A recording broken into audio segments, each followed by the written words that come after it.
राधे राधे, हरे कृष्ण। आप सभी का दिन शुभ हो। आज दिनांक है 9 जनवरी, दिन है शुक्रवार और आज है माघ मास के कृष्ण पक्ष की सप्तमी तिथि। सप्तमी तिथि आज सुबह 7:06 से शुरू होगी और अगले दिन 10 जनवरी शनिवार को सुबह 8:24 पर समाप्त होगी। और आज ब्रह्म मुहूर्त सुबह 5:38 से 6:26 तक रहेगा। सूर्योदय होगा सुबह 7:14 पर, सूर्यास्त होगा शाम 5:53 पर। राहु काल सुबह 10:30 से दोपहर 12 बजे तक रहेगा और आज भद्रा भी लग रही है। भद्रा आज सुबह 7:15 से लेकर शाम 7:39 तक रहेगी। भद्रा का वास पाताल लोक में रहेगा और ये पृथ्वी लोक पर अशुभ नहीं होगी।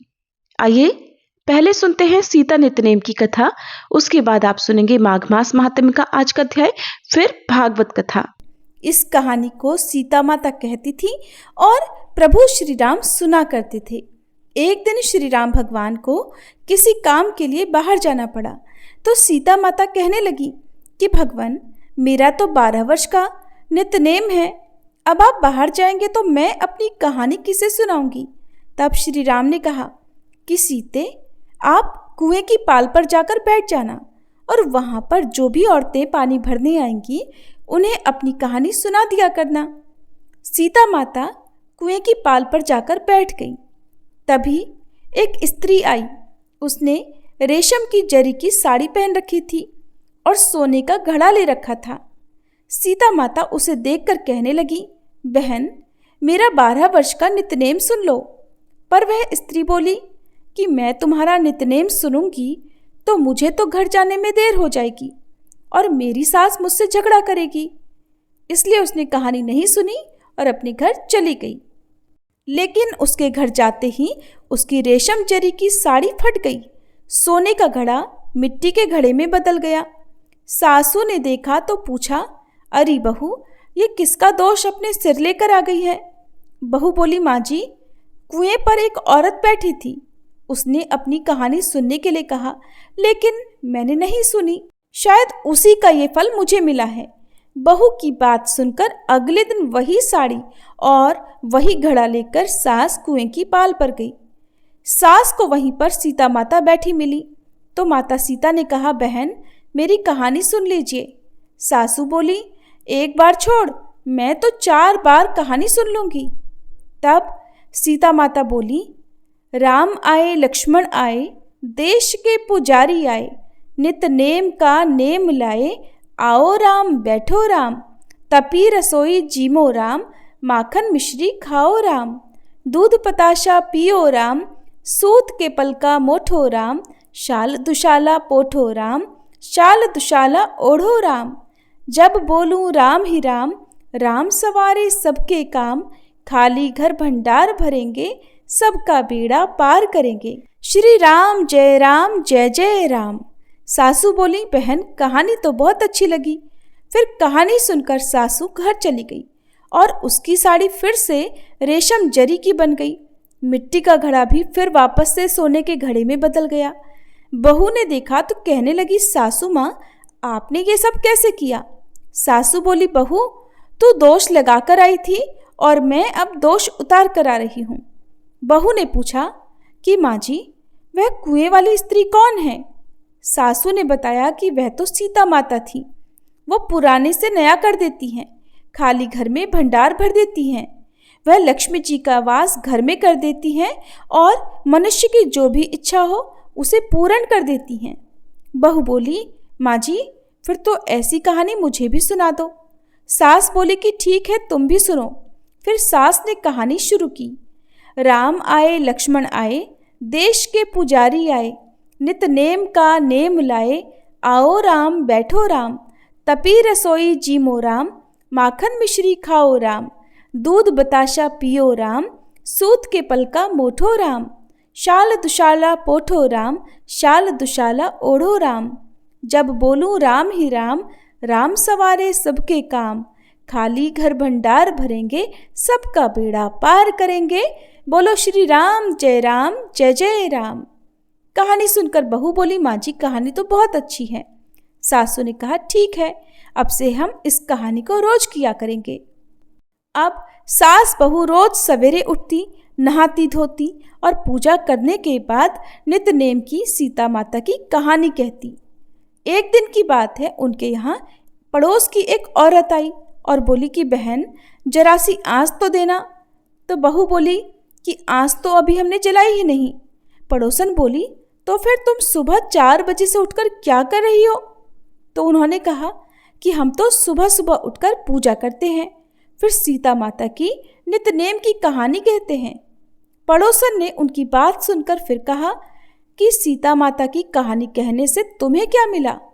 तब वे दोनों बोली कि सीता माता की कहानी कहने से घर में भंडार भर जाते हैं, सारे काम पूर्ण हो जाते हैं, मन की इच्छा भी पूरी होती है।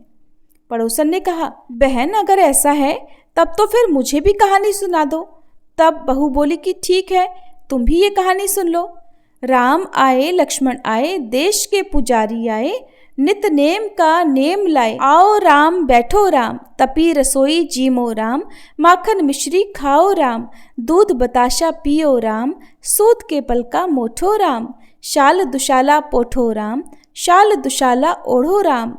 जब बोलू राम ही राम, राम सवारे सबके काम, खाली घर भंडार भरेंगे, सबका बेड़ा पार करेंगे, श्री राम जय जय राम। पड़ोसन ने इस कहानी को सुना तो कहने लगी बहन कहानी तो बहुत अच्छी लगी। अब वह पड़ोसन भी नित्यनेम सीता माता की कहानी कहने लगी। कहानी कहने से सीता माता ने पड़ोसन के भी धन के भंडार भर दिए। देखते ही देखते अब तो पूरे मोहल्ले में नित्यनेम की कथा चल पड़ी और हर किसी की मनोकामना पूर्ण होने लगी। हे सीता माता, जैसे आपने उन सभी के भंडार भरे वैसे ही हमारे भी भरना। कहानी कहने वाले, सुनने वाले और हुंकार भरने वाले सबके भरना। सभी प्रेम से बोलिए सीता मैया की जय। माघ मास महात्म्य में 6ठा अध्याय। पूर्व समय में सतयुग के उत्तम निषेध नामक नगर में हेमकुंडल नाम वाला कुबेर के समान एक धनी वैश्य रहता था, जो कुलीन, अच्छे काम करने वाला, देवता अग्नि और ब्राह्मण की पूजा करने वाला, खेती का काम करता था। वह गऊ, घोड़े, भैंस आदि का पालन करता था। दूध, दही, छाछ, गोबर, घास, गुड़, चीनी आदि अनेक वस्तु बेचा करता था, जिससे उसने बहुत सारा धन इकट्ठा कर लिया था।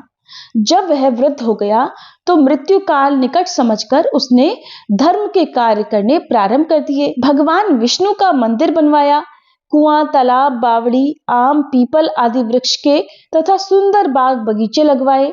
सूर्योदय से सूर्यास्त तक वह दान करता। गांव के चारों तरफ जल की प्याऊ लगवाई। उसने सारे जन्म भर जितने भी पाप किए थे वह उनका प्रायश्चित करता था।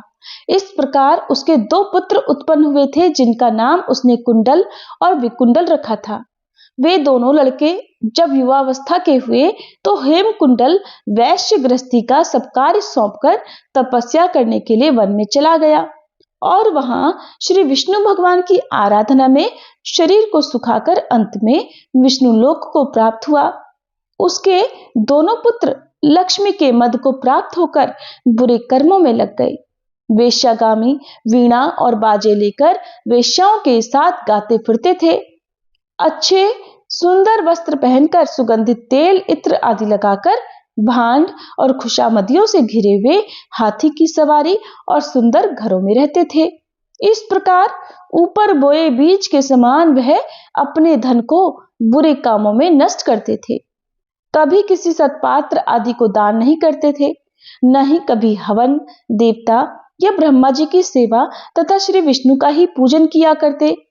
थोड़े ही दिनों में उनका सारा धन नष्ट हो गया और वह दरिद्रता को प्राप्त होकर अत्यंत दुखी हो गए। भाई, जन, सेवक, उपजीवी सब इनको छोड़कर चले गए तो इन्होंने चोरी आदि करना आरंभ कर दिया और राजा के भय से नगर को छोड़कर डाकुओं के साथ वन में रहने लगे। वहां अपने तीक्ष्ण बाणों से वन के पक्षी, हिरण आदि पशु और अन्य हिंसक जीवों को मारकर खाने लगे। एक बार इनमें से एक पर्वत पर गया, जिसको एक सिंह मारकर खा गया, और दूसरा भी वन को गया, जो काले सर्प के डसने से मर गया। तब यमराज के दूत उन दोनों को बांधकर यम के पास लाए और कहने लगे कि महाराज, इन दोनों पापियों के लिए क्या आज्ञा है। प्रिय श्रोताओं, माघ मास महात्म्य में आज बस इतना ही। इसके आगे की कथा आप सभी कल सुनिएगा। अब सुनिए आज की भागवत कथा। श्री सूत जी कहते हैं, इसके बाद सुखपूर्वक बैठे हुए वीणा पाणी परम यशस्वी देवर्षि नारद जी ने मुस्कुराकर अपने पास ही बैठे ब्रह्म ऋषि व्यास जी से कहा। नारद जी ने प्रश्न किया, महाभाग व्यास जी, आपके शरीर एवं मन दोनों ही अपने कर्म और चिंतन से संतुष्ट तो है ना? अवश्य ही आपकी जिज्ञासा तो भली भांति पूर्ण हो गई है, क्योंकि आपने जो ये महाभारत की रचना की है वो तो बड़ी ही अद्भुत है। वह धर्म आदि सभी पुरुषार्थों से परिपूर्ण है। सनातन ब्रह्म तत्व को भी आपने खूब विचारा है और जान भी लिया है। फिर भी आप प्रभु, आप अकृतार्थ पुरुष के समान अपने विषय में शोक क्यों कर रहे हैं? इतने व्याकुल क्यों हैं? तब व्यास जी ने कहा, देवर्षि, आपने मेरे विषय में जो कुछ कहा है वो सब ठीक ही है। वैसा होने पर भी मेरा हृदय संतुष्ट नहीं है। पता नहीं इसका क्या कारण है। आपका ज्ञान तो अगाध है। आप साक्षात ब्रह्मा जी के मानस पुत्र हैं, इसलिए मैं आपसे ही इसका कारण पूछता हूं। नारद जी, आप तो समस्त गोपनीय रहस्यों को जानते हैं, क्योंकि आपने उन पुराण पुरुष की उपासना की है जो प्रकृति पुरुष दोनों के स्वामी हैं और असंग रहते हुए भी अपने संकल्प मात्र से गुणों के द्वारा संसार की सृष्टि, स्थिति और प्रलय करते रहते हैं। तब नारद जी ने कहा, व्यास जी, आपने भगवान के निर्मल यश का गान प्रायः नहीं किया। मेरी ऐसी मान्यता है कि जिससे भगवान संतुष्ट नहीं होते वो शास्त्र या ज्ञान अधूरा है। आपने धर्म आदि पुरुषार्थों का जैसा निरूपण किया है, भगवान श्री कृष्ण की महिमा का वैसा निरूपण नहीं किया। जिस वाणी से, चाहे वो रस, भाव, अलंकार आदि से युक्त ही क्यों न हो, जगत को पवित्र करने वाले भगवान श्री कृष्ण के यश का कभी गान नहीं होता। वो तो कौवों के लिए उच्छिष्ट फेंकने की जगह के समान अपवित्र मानी जाती है। व्यास जी, आपकी दृष्टि अमोघ है। आप इस बात को जानिए कि आप पुरुषोत्तम भगवान के कला अवतार हैं। आपने अजन्मा होकर भी जगत के कल्याण के लिए जन्म ग्रहण किया है, इसलिए आप विशेष रूप से भगवान की लीलाओं का कीर्तन कीजिए। विद्वानों ने इस बात का निरूपण किया है कि मनुष्य की तपस्या, वेदाध्ययन, यज्ञानुष्ठान, स्वाध्याय, ज्ञान और दान का एकमात्र प्रयोजन यही है कि पुण्य कीर्ति श्री कृष्ण के गुणों और लीलाओं का वर्णन किया जाए। मुने, पिछले कल्प में अपने पूर्व जन्म में मैं वेदवादी ब्राह्मणों की एक दासी का लड़का था। वे योगी वर्षा ऋतु में एक स्थान पर चातुर्मास्य कर रहे थे। बचपन में मैं उनकी सेवा में नियुक्त कर दिया गया था। मैं यद्यपि बालक था, फिर भी किसी प्रकार की कोई चंचलता नहीं करता था। जितेंद्रिय था, खेल कूद से दूर रहता था और आज्ञानुसार उनकी सेवा करता था। मैं बोलता भी बहुत कम था। मेरे इस शील स्वभाव को देखकर समदर्शी मुनियों ने मुझ सेवक पर अत्यंत अनुग्रह किया। उनकी अनुमति प्राप्त करके बर्तनों में लगा हुआ जूठन मैं एक बार खा लिया करता था। इससे मेरे सारे पाप धुल गए। इस प्रकार उनकी सेवा करते करते मेरा हृदय भी शुद्ध हो गया और वे लोग जैसा भजन पूजन करते थे उसी में मेरी भी रुचि हो गई। प्यारे व्यास जी, उस सत्संग में उन लीला गान परायण महात्माओं के अनुग्रह में मैं प्रतिदिन श्री कृष्ण की मनोहर कथाएं सुना करता। श्रद्धा पूर्वक एक एक पद श्रवण करते करते प्रिय कीर्ति भगवान में मेरी रुचि हो गई। महामुने, जब भगवान में मेरी रुचि हो गई तब उन मनोहर कीर्ति प्रभु में मेरी बुद्धि भी निश्चल हो गई। उस बुद्धि से मैं इस संपूर्ण सत और असत रूप जगत को अपने पर ब्रह्म स्वरूप आत्मा में माया से कल्पित देखने लगा। इस प्रकार शरद और वर्षा, इन दो ऋतुओं में तीनों समय उन महात्मा मुनियों ने श्री हरि के निर्मल यश का संकीर्तन किया और मैं प्रेम से प्रत्येक बात सुनता रहा।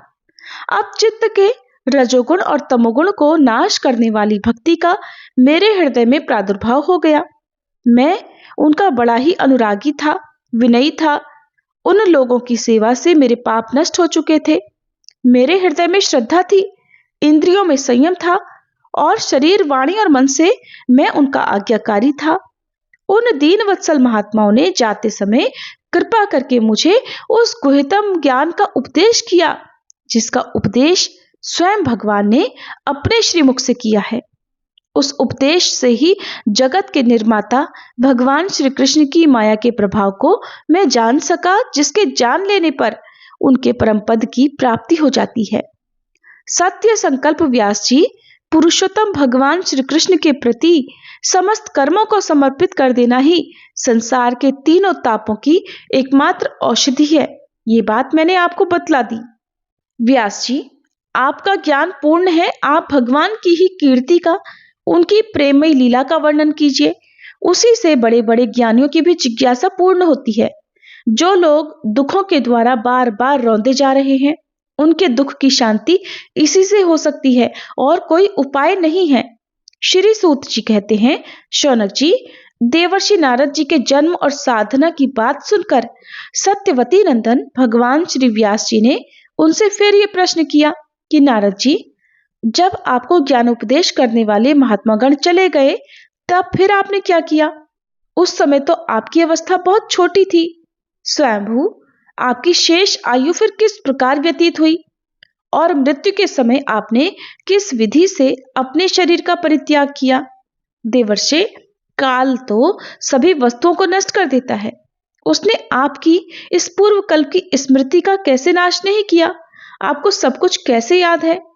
श्री नारद जी ने तब कहा कि मुझे ज्ञानोपदेश करने वाले महात्मागण जब चले गए, तब मैंने इस प्रकार अपना जीवन बिताया। यद्यपि उस समय मैं बहुत कम आयु का था, मेरी उम्र बहुत कम थी, मैं अपनी माँ का इकलौता लड़का भी था। एक तो वह स्त्री थी, दूसरे मूढ़ और तीसरे दासी थी। मेरा भी उसके सिवा और कोई सहारा नहीं था। उसने अपने को मेरे स्नेह पाश से जकड़ रखा था। वो मेरे योगक्षेम की चिंता तो बहुत करती थी, परंतु पराधीन होने के कारण कुछ कर नहीं पाती थी। जैसे कठपुतली नचाने वाले की इच्छा के अनुसार ही नाचा करती है, वैसे ही ये सारा संसार भी ईश्वर के अधीन है और मैं भी अपनी ही माँ के स्नेह बंधन में बंधकर उस ब्राह्मण बस्ती में ही रहा। मेरी अवस्था केवल 5 वर्ष की थी। मुझे दिशा, देश और काल के संबंध में कुछ भी ज्ञान नहीं था। एक दिन की बात है, मेरी माँ गाय धोने के लिए रात के समय घर से बाहर निकली। रास्ते में उसके पैर से कोई सांप छू गया। उसने उस बेचारी को डस लिया। अब उस सांप का क्या दोष? काल की ही ऐसी प्रेरणा थी। मैंने समझा, भक्तों का मंगल चाहने वाले भगवान का यह भी एक अनुग्रह ही है। इसके बाद तो मैं उत्तर दिशा की तरफ चल पड़ा।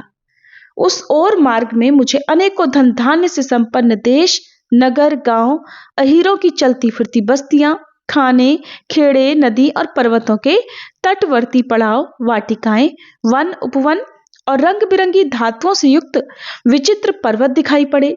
कहीं कहीं जंगली वृक्ष थे, जिनकी बड़ी बड़ी शाखाएं हाथियों ने तोड़ डाली थी। शीतल जल से भरे हुए जलाशय थे, जिसमें देवताओं के काम में आने वाले कमल थे। उन पर पक्षी तरह तरह की बोली बोल रहे थे और भौरे मंडरा रहे थे। ये सब देखता हुआ मैं आगे बढ़ा। मैं अकेला ही था। इतना लंबा मार्ग तय करने में मैंने एक घोर जंगल देखा। उसमें नरकट, बांस, सेंठा, कुश, कीचक आदि खड़े थे। उसकी लंबाई चौड़ाई भी बहुत थी और वो सांप, उल्लू, सियार आदि भयंकर जीवों का घर हो रहा था। देखने में बड़ा डरावना लगता था। चलते चलते मेरा शरीर और इंद्रियां शिथिल हो गई, थक गई।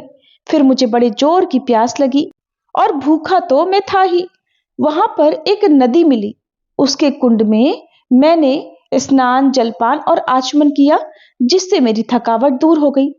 उस विजन वन में एक पीपल के नीचे आसन लगाकर मैं बैठ गया। उन महात्माओं ने जैसा मैंने सुना था, हृदय में रहने वाले परमात्मा के उसी स्वरूप का मन ही मन ध्यान किया। भक्ति भाव से वशीकृत चित्त द्वारा भगवान के चरण कमलों का ध्यान करते ही भगवत प्राप्ति की उत्कट लालसा से मेरे नेत्रों में आंसू छलछला आए और हृदय में धीरे धीरे भगवान प्रकट हो गए। व्यास जी, उस समय प्रेम भाव के अत्यंत उद्वेग से मेरा रोम रोम पुलकित हो गया। हृदय अत्यंत शांत और शीतल हो गया। उस आनंद की बाढ़ में मैं ऐसा डूब गया कि मुझे अपना और ध्येय वस्तु का बिल्कुल भी भान नहीं रहा। भगवान का वह अनिर्वचनीय रूप समस्त शोकों का नाश करने वाला और मन के लिए अत्यंत लुभावना था। सहसा उसे न देख पाने पर मैं अचानक विकल हो गया और अनमना सा होकर आसन से उठ खड़ा हुआ। मैंने उस स्वरूप का दर्शन फिर से करना चाहा, किंतु मन को हृदय में समाहित करके बार बार दर्शन का प्रयास करने पर भी मैं उसे दोबारा नहीं देख सका। मैं अतृप्त के समान आतुर हो गया। इस तरह निर्जन वन में मुझे प्रयत्न करते देख स्वयं भगवान ने, जो कि वाणी के विषय नहीं है, बड़ी गंभीर और मधुर वाणी से मेरे शोक को शांत करते हुए कहा, खेद है कि इस जन्म में तुम मेरा दर्शन नहीं कर सकोगे। जिनकी वासनाएं पूरी तरह शांत नहीं हो गई हैं, उन अधकचरे योगियों को मेरा दर्शन तो अत्यंत दुर्लभ है। निष्पाप बालक, तुम्हारे हृदय में मुझे प्राप्त करने की लालसा जागृत करने के लिए ही मैंने एक बार तुम्हें अपने रूप की बस झलक दिखलाई है। मुझे प्राप्त करने की आकांक्षा से युक्त साधक धीरे धीरे हृदय की संपूर्ण वासनाओं का भलीभांति त्याग कर देता है। अल्पकालीन संत सेवा से तुम्हारी चित्तवृत्ति मुझ में स्थिर हो गई है। अब तुम इस प्राकृत मलिन शरीर को छोड़कर मेरे पार्षद हो जाओगे। मुझे प्राप्त करने का तुम्हारा ये दृढ़ निश्चय किसी प्रकार नहीं टूटेगा। समस्त सृष्टि का प्रलय हो जाने पर भी मेरी कृपा से तुम्हें मेरी स्मृति बनी रहेगी। आकाश के समान अव्यक्त सर्वशक्तिमान महान परमात्मा इतना कहकर चुप हो रहे। उनकी इस कृपा का अनुभव करके मैंने उन श्रेष्ठों से भी श्रेष्ठतर भगवान को सिर झुकाकर प्रणाम किया। तभी से मैं लज्जा संकोच छोड़कर भगवान के अत्यंत रहस्यमय और मंगलमय मधुर नामों और लीलाओं का कीर्तन और स्मरण करने लगा। व्यास जी, इस प्रकार भगवान की कृपा से मेरा शुद्ध हृदय हो गया, आसक्ति मिट गई और मैं श्री कृष्ण परायण हो गया। कुछ समय बाद जैसे एकाएक बिजली कौंध जाती है, वैसे ही अपने समय पर मेरी भी मृत्यु आ गई। मुझे शुद्ध भगवत पार्षद शरीर प्राप्त होने का अवसर आने पर प्रारब्ध कर्म समाप्त हो जाने के कारण 5 भौतिक शरीर नष्ट हो गया। कल्प के अंत में जिस समय भगवान नारायण एकार्णव के जल में शयन करते हैं, उस समय उनके हृदय में शयन करने की इच्छा से इस सारी सृष्टि को समेटकर ब्रह्मा जी जब प्रवेश करने लगे, तब उनकी सांस के साथ मैं भी उनके हृदय में प्रवेश कर गया। 1 सहस्त्र चतुर्युगी बीत जाने पर जब ब्रह्मा जी जगे और उन्होंने सृष्टि करने की इच्छा की, तब उनकी इंद्रियों से मरीचि आदि ऋषियों के साथ मैं भी प्रकट हो गया और तभी से मैं भगवान की कृपा से वैकुंठ आदि में और तीनों लोकों में बाहर और भीतर बिना रोक टोक विचरण किया करता हूँ। मेरे जीवन का व्रत भगवत जन अखंड रूप से चलता रहता है। व्यास जी, आप निष्पाप हैं। आपने मुझसे जो कुछ पूछा था वह सब अपने जन्म और साधना का रहस्य तथा आपकी आत्मसंतुष्टि का उपाय मैंने बतला दिया। श्री सूत जी कहते हैं, शौनक आदि ऋषियों, देवर्षि नारद ने व्यास जी से इस प्रकार कहकर जाने की अनुमति ली और वीणा बजाते हुए स्वच्छंद विचरण करने के लिए वे चल पड़े। आहा, ये देवर्षि नारद धन्य हैं, क्योंकि ये शारंगपाणी भगवान की कीर्ति को अपनी वीणा पर गा गाकर स्वयं तो आनंद मगन होते ही हैं, साथ ही स्त्री ताप्त जगत को भी आनंदित करते रहते हैं। श्री शौनक जी ने पूछा, सूत जी, सर्वज्ञ और सर्वशक्तिमान व्यास भगवान ने नारद जी का अभिप्राय सुन लिया, फिर उनके चले जाने पर उन्होंने क्या किया? सूत जी ने बताया, ब्रह्म नदी सरस्वती के पश्चिम तट पर शम्याप्रास नाम का एक आश्रम है। वहां ऋषियों के यज्ञ चलते ही रहते हैं। वहीं व्यास जी का अपना आश्रम है। उसके चारों ओर बेर का सुंदर वन है। उस आश्रम में बैठकर उन्होंने आचमन किया और स्वयं अपने मन को समाहित किया। उन्होंने भक्ति योग के द्वारा अपने मन को पूरी तरह एकाग्र और निर्मल करके आदि पुरुष परमात्मा और उनके आश्रय से रहने वाली माया को देखा। इसी माया से मोहित होकर ये जीव तीनों गुणों से अतीत होने पर भी अपने को त्रिगुणात्मक मान लेता है और इस मान्यता के कारण ही होने वाले अनर्थों को भोगता है। इन अनर्थों की शांति का साक्षात साधन है केवल भगवान का भक्ति योग। परंतु संसार के लोग इस बात को नहीं जानते। यही समझकर तो उन्होंने इस परमहंसों की संहिता श्रीमद् भागवत की रचना की। इसके श्रवण मात्र से पुरुषोत्तम भगवान श्री कृष्ण के प्रति परम प्रेममय भक्ति हो जाती है, जिससे जीव के शोक, मोह और भय नष्ट हो जाते हैं। उन्होंने इस भागवत संहिता का निर्माण और पुनरावृत्ति करके इसे अपने निवृत्ति परायण पुत्र श्री सुखदेव जी को पढ़ाया। शौनक जी ने पूछा, श्री सुखदेव जी तो अत्यंत निवृत्ति परायण हैं, उन्हें किसी भी वस्तु की अपेक्षा नहीं है, वे तो सदा आत्मा में ही रमण करते हैं, फिर उन्होंने किस लिए इस विशाल ग्रंथ का अध्ययन किया? श्री सूत जी ने कहा कि जो लोग ज्ञानी हैं, जिनकी अविद्या की गांठ खुल गई है और जो सदा आत्मा में ही रमण करने वाले हैं, वे भी भगवान की हेतु रहित भक्ति किया करते हैं, क्योंकि भगवान के गुण ही ऐसे मधुर हैं जो सबको अपनी ओर खींच लेते हैं। फिर श्री सुखदेव जी तो भगवान के भक्तों के अत्यंत प्रिय और स्वयं भगवान वेदव्यास के पुत्र हैं।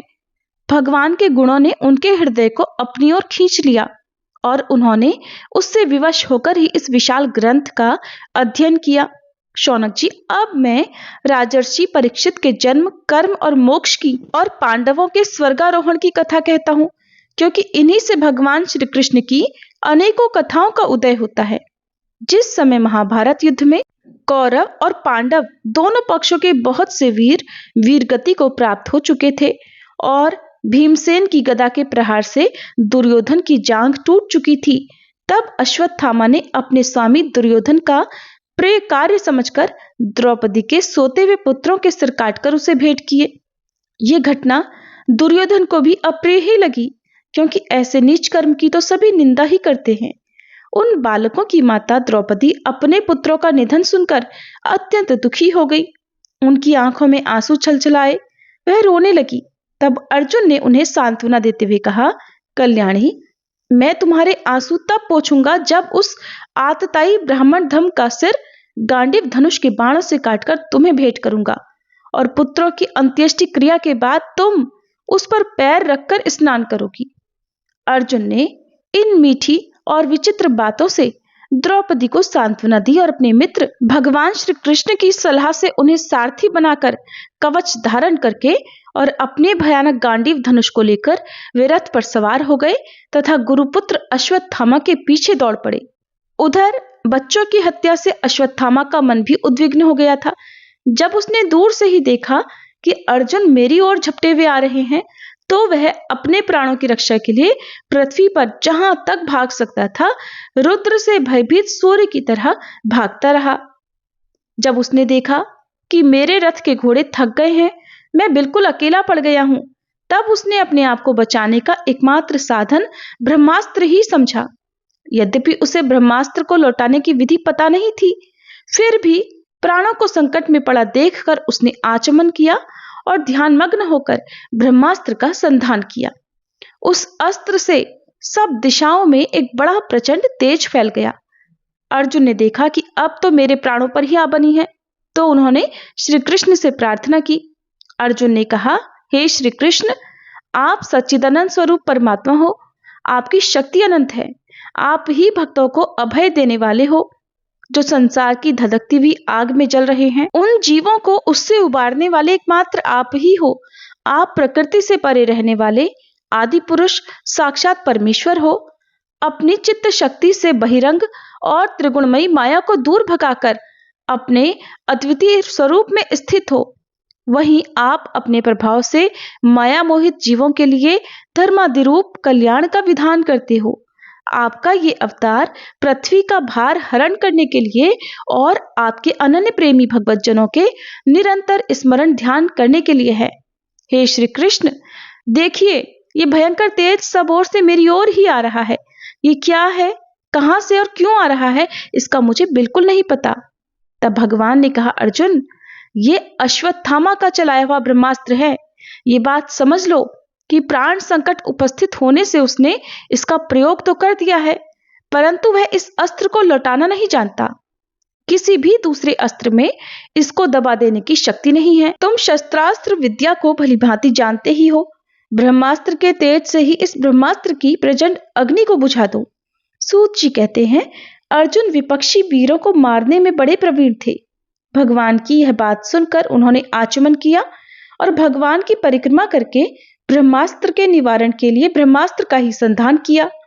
बाणों से वेष्टित उन दोनों ब्रह्मास्त्रों के तेज प्रलयकालीन सूर्य और अग्नि के समान आपस में टकराकर सारे आकाश और दिशाओं में फैल गए और बढ़ने लगे। तीनों लोकों को जलाने वाली उन दोनों अस्त्रों की बढ़ी हुई लपटों से प्रजा जलने लगी और उसे देखकर सबने यही समझा कि ये तो प्रलय काल की सामवर्तक अग्नि है। उस आग से प्रजा का और लोकों का नाश होते देख भगवान की अनुमति से अर्जुन ने उन दोनों को ही लौटा लिया। अर्जुन की आंखें उस समय क्रोध से लाल लाल हो रही थी। उन्होंने झपट कर उस क्रूर अश्वत्थामा को पकड़ लिया और जैसे कोई रस्सी से पशु को बांध लेता है वैसे ही बांध लिया। अश्वत्थामा को बलपूर्वक बांधकर अर्जुन ने जब शिविर की ओर ले जाना चाहा, तब उनसे कमल नयन भगवान श्री कृष्ण ने कुपित होकर कहा, अर्जुन, इस ब्राह्मणा धाम को छोड़ना ठीक नहीं है, इसको तो मार ही डालो। इसने रात में सोए हुए निरपराध बालकों की हत्या की है। धर्मवेत्ता पुरुष असावधान, मतवाले, पागल, सोए हुए बालक, स्त्री, विवेक ज्ञान शून्य, शरणागत, रथहीन और भयभीत शत्रु को कभी नहीं मारते, परंतु जो दुष्ट और क्रूर पुरुष दूसरों को मारकर अपने प्राणों का पोषण करता है, उसका तो वध ही उसके लिए कल्याणकारी है, क्योंकि वैसी आदत को लेकर यदि वह जीता है तो वह और भी पाप करता है और उन पापों के कारण नरकगामी होता है। फिर मेरे सामने ही तुमने द्रौपदी से प्रतिज्ञा भी तो की थी कि मानवती, जिसने तुम्हारे पुत्रों का वध किया है, मैं उसका सिर उतार कर लाऊंगा। अब इस पापी कुलंगार आतताई ने तुम्हारे पुत्रों का वध किया है और अपने स्वामी दुर्योधन को भी दुख पहुंचाया है, इसलिए अर्जुन, इसे मार ही डालो। भगवान श्री कृष्ण ने अर्जुन के धर्म की परीक्षा लेने के लिए इस प्रकार प्रेरणा की, परंतु अर्जुन का हृदय महान था। यद्यपि अश्वत्थामा ने उनके पुत्रों की हत्या की थी, फिर भी अर्जुन के मन में गुरुपुत्र को मारने की इच्छा नहीं हुई। इसके बाद अपने मित्र और सारथी श्री कृष्ण के साथ वे अपने युद्ध शिविर में पहुंचे। वहां अपने मृत पुत्रों के लिए शोक करती हुई द्रौपदी को उसे सौंप दिया। द्रौपदी ने देखा कि अश्वत्थामा पशु की तरह बांधकर लाया गया है। निंदित कर्म करने के कारण उसका मुख नीचे की ओर झुका हुआ है। अपना अनिष्ट करने वाले गुरुपुत्र अश्वत्थामा को इस प्रकार अपमानित देखकर द्रौपदी का कोमल हृदय कृपा से भर आया और उन्होंने अश्वत्थामा को नमस्कार किया। गुरुपुत्र का इस प्रकार बांध कर लाया जाना द्रौपदी को सहन नहीं हुआ। उन्होंने कहा, छोड़ दो इन्हें, छोड़ दो, ये ब्राह्मण हैं, हम लोगों के अत्यंत पूजनीय हैं, जिनकी कृपा से आपने रहस्य के साथ सारे धनुर्वेद और प्रयोग तथा उपसंहार के साथ संपूर्ण शास्त्रास्त्रों का ज्ञान प्राप्त किया है। वे आपके आचार्य द्रोण ही पुत्र के रूप में आपके सामने खड़े हुए हैं। उनकी अर्धांगिनी कृपी अपने वीर पुत्र की ममता से ही अपने पति का अनुगमन नहीं कर पाई। वे अभी तक जीवित हैं। महाभाग्यवान आर्यपुत्र, आप तो बड़े धर्मज्ञ हैं। जिस गुरुवंश की नित्य पूजा और वंदना करनी चाहिए, उसी को व्यथा पहुंचाना आपके योग्य कार्य नहीं है। जैसे अपने बच्चों के मर जाने से मैं दुखी होकर रो रही हूं और मेरी आंखों से बार बार आंसू बह रहे हैं, वैसे ही इनकी माता पतिव्रता गौतमी न रोएं। जो उच्छृंखल राजा अपने कुकृत्यों से ब्राह्मण कुल को कुपित कर देते हैं, वह कुपित ब्राह्मण कुल उन राजाओं को सपरिवार शोकाग्नि में डालकर शीघ्र ही भस्म कर देता है। सूत जी ने कहा, शौनक आदि ऋषियों, द्रौपदी की यह बात धर्म और न्याय के अनुकूल थी। उसमें कपट नहीं था, करुणा और समता थी। इसलिए राजा युधिष्ठिर ने रानी के इन हित भरे श्रेष्ठ वचनों का अभिनंदन किया। साथ ही नकुल, सहदेव, सात्यकी, अर्जुन, स्वयं भगवान श्री कृष्ण और वहां पर उपस्थित सभी नर नारियों ने द्रौपदी की बात का समर्थन किया। उस समय क्रोधित होकर भीमसेन ने कहा, जिसने सोते हुए बच्चों को न अपने लिए और न ही अपने स्वामी के लिए बल्कि व्यर्थ ही मार डाला, उसका तो वध ही उत्तम है। तब भगवान श्री कृष्ण ने द्रौपदी और भीमसेन की बात सुनकर और अर्जुन की ओर देखकर कुछ हंसते हुए से कहा, पतित ब्राह्मण का भी वध नहीं करना चाहिए, और आतताई को मार ही डालना चाहिए। शास्त्रों में मैंने ये दोनों ही बातें कही हैं, इसलिए मेरी दोनों आज्ञाओं का पालन करो। तुमने द्रौपदी को सांत्वना देते समय जो प्रतिज्ञा की थी उसे भी सत्य करो। साथ ही भीमसेन, द्रौपदी और मुझे जो प्रिय हो वो भी करो। सूत जी कहते हैं, अर्जुन भगवान के हृदय की बात तुरंत ताड़ गए, समझ गए, और फिर उन्होंने तलवार से अश्वत्थामा के सिर की मणि उसके बालों के साथ ही उतार ली। बालकों की हत्या करने से वह श्रीहीन तो पहले ही हो गया था, अब मणि और ब्रह्म तेज से भी रहित हो गया। इसके बाद उन्होंने रस्सी का बंधन खोलकर उसे शिविर से निकाल दिया। मोड़ देना, धन छीन लेना और स्थान से बाहर निकाल देना, यही तो ब्राह्मण धर्मों का वध है। बिना मारे भी उनका इसी प्रकार से वध ही किया जाता है। इसके लिए इससे भिन्न शारीरिक वध का विधान नहीं है। पुत्रों की मृत्यु से द्रौपदी और पांडव सभी शोकाकुल हो रहे थे। अब जाकर उन्होंने अपने मरे हुए भाई बंधुओं की दाह आदि अंत्येष्टि क्रिया की। हरे कृष्ण। भागवत कथा में आज बस इतना ही। इसके आगे का वृतांत आप सभी कल के अध्याय में जरूर सुनिएगा। अब सुनिए लपसी और तपसी की कहानी। फिर सबसे अंत में आप सभी श्री भागवत जी की आरती सुनेंगे। एक बार एक लपसी था, एक तपसी था। तपसी हमेशा भगवान की तपस्या में लीन रहता था। लपसी रोजाना सवा सेर की लापसी बनाकर भगवान को भोग लगाकर जीम लेता था। एक दिन वे दोनों आपस में झगड़ा करने लगे। तपसी बोला, मैं रोज भगवान की तपस्या करता हूँ, इसलिए मैं बड़ा हूँ। लपसी बोला, मैं रोज भगवान को सवा सेर लापसी का भोग लगाता हूँ, इसलिए मैं बड़ा हूँ। नारद जी वहां से गुजर रहे थे। दोनों को झगड़ा करता देख उनसे पूछा कि तुम दोनों झगड़ा क्यों कर रहे हो। तब लपसी ने खुद को बड़ा होने का कारण बताया और तपसी ने भी खुद को बड़ा होने का कारण नारद जी को बताया। सुनकर नारद जी बोले, तुम्हारा फैसला तो मैं कर दूंगा। दूसरे दिन लपसी और तपसी स्नान कर अपनी रोज की भक्ति करने आए तो नारद जी ने छुपकर 1.25 करोड़ की एक एक अंगूठी उन दोनों के आगे रख दी। तपसी की नजर जब अंगूठी पर पड़ी तो उसने चुपचाप अंगूठी उठाकर अपने नीचे दबा ली। उधर लपसी की नजर भी अंगूठी पर पड़ी, लेकिन उसने ध्यान नहीं दिया और भगवान को भोग लगाकर लापसी खाने लगा। नारद जी जब सामने आए तो दोनों ने पूछा, बताइए नारद जी, हम दोनों में से कौन बड़ा है। तब नारद जी ने तपसी से खड़ा होने को कहा। वह खड़ा हुआ तो उसके नीचे दबी हुई अंगूठी दिखाई पड़ी। नारद जी ने तपसी से कहा, तपस्या करने के बाद भी तुम्हारी चोरी करने की आदत नहीं गई, इसलिए लपसी बड़ा है और तुम्हें तुम्हारी तपस्या का भी कोई फल नहीं मिलेगा। तब तपसी शर्मिंदा होकर क्षमा मांगने लगा।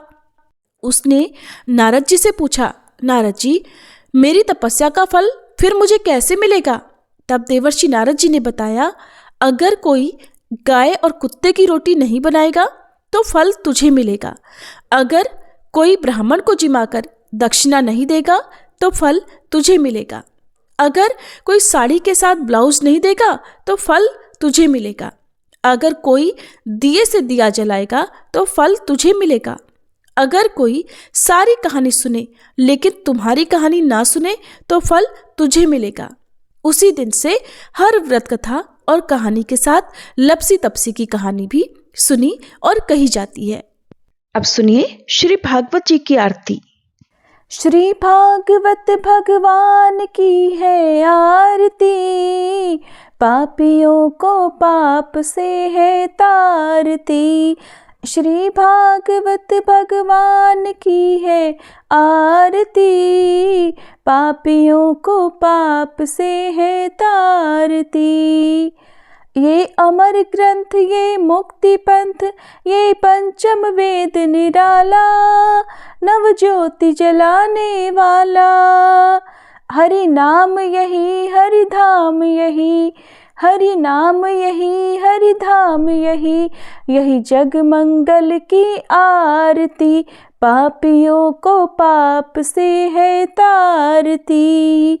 श्री भागवत भगवान की है आरती, पापियों को पाप से है तारती। ये शांति गीत पावन पुनीत, पापों को मिटाने वाला, हरि दर्श दिखाने वाला।